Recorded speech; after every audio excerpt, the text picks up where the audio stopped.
जिस प्रकार दूध में जो घी का महत्व होता है, जिस प्रकार गन्ने में जो रस का महत्व होता है, जिस प्रकार तिलों में जो तेल का महत्व होता है, ठीक उसी प्रकार हमारे शरीर में भी वीर्य का महत्व होता है। ब्रह्मचर्य दो शब्दों से मिलकर बना होता है। पहला होता है ब्रह्मा, दूसरा होता है चर्य। ब्रह्मा का अर्थ होता है ईश्वर, ज्ञान, वेद और वीर्य। चर्य का अर्थ होता है चिंतन, अध्ययन, उपार्जन और रक्षण। अर्थात जो वीर रक्षा कर सकता है वही ज्ञान उपार्जन कर सकता है, जो ज्ञान उपार्जन कर सकता है वही वेदों का अध्ययन कर सकता है, जो वेदों का अध्ययन कर सकता है वही ईश्वर चिंतन कर सकता है और साथ ही साथ ईश्वर की प्राप्ति भी कर सकता है।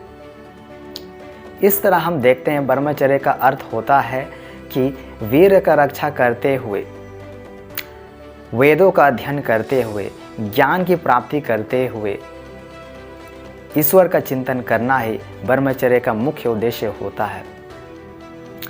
महान याज्ञवल्क्य ऋषि ने ब्रह्मचर्य के संबंध में कहा है, कर्मणा मनसा वाचा सर्वावस्थासु सर्वदा सर्वत्र मैथुन त्यागो ब्रह्मचर्य प्रच्छते। अर्थात सभी कालों में, सभी अवस्थाओं में, सभी स्थानों में वचनों से, मन से और शरीर से सदैव मैथुन भोग से दूरी बनाना ही ब्रह्मचर्य का मुख्य लक्ष्य होता है। आयुर्वेद में भी सुश्रुत ऋषि ने कहा है, रस आद्रक्तम ततो मांसान मांसान मेदः प्रजायते मेधसो अस्ति ततो मज्जा मज्जाया शुक्र संभवा। अर्थात मनुष्य भोजन करता है और वो भोजन 5 दिन तक पाचन होकर रस बनता है, रस से रक्त बनता है, रक्त से मांस, मांस से मेद, मेद से अस्थि और अस्थि से मज्जा और अंत में वीर और रज का निर्माण होता है। वीर जो होता है कांच की तरह चिकना और सफ़ेद होता है। रज जो होता है लाख के समान लाल होता है। वीर जो होता है पुरुषों में पाया जाता है, रज जो होता है स्त्री में पाया जाता है, इसलिए इसे धातु भी कहा जाता है।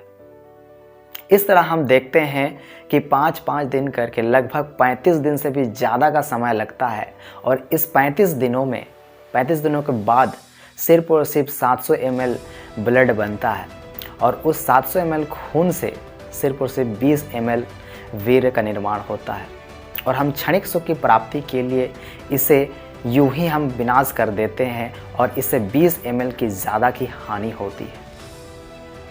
तो ये कहाँ की बुद्धिमानी है।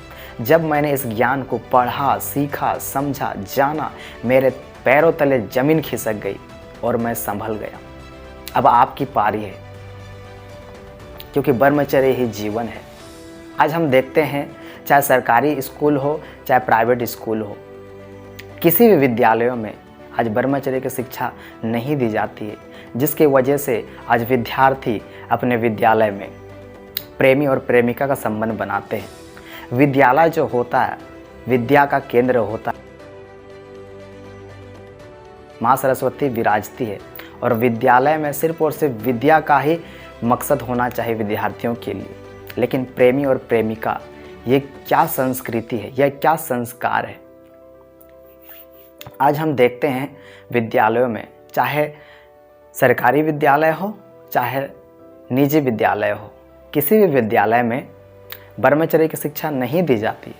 इसका सबसे बड़ा कारण ये है कि आज जितने प्रकार के जो दुष्कर्म हो रहे हैं उसका सबसे बड़ा कारण सिर्फ और सिर्फ ब्रह्मचर्य की शिक्षा की कमी होना। अगर प्रत्येक बालक को, प्रत्येक विद्यार्थी को विद्यालयों में और घर में भी अगर माता पिता अपने बच्चों को ब्रह्मचर्य शिक्षा दे दे, विद्यालयों में शिक्षक अपने बच्चों को ब्रह्मचर्य की शिक्षा दे दे, आज जो जिस प्रकार की जो अपराधें हो रही वो कभी नहीं होगा। इसके लिए आपको और हमें जागरूक होना होगा, जिम्मेवार होना होगा, क्योंकि हम अपने बच्चों को सही शिक्षा देंगे तभी हमारा देश जो है फिर से विश्व गुरु बन सकता है और वो होगा संभव तभी जब हम अपने बच्चों को ब्रह्मचर्य की शिक्षा देंगे। जब उन्हें ब्रह्मचर्य की शिक्षा मिलेगी तो उनका चरित्र गठन होगा। जो चरित्रवान होगा, जो संस्कारी होगा, वही देश का भाग्य विधाता बनेगा। जो अब हमारी अपने बच्चों को ये शिक्षा देने की जिम्मेवारी है। जय हिंद, वंदे मातरम, इनकलाब जिंदाबाद, भारत माता की जय।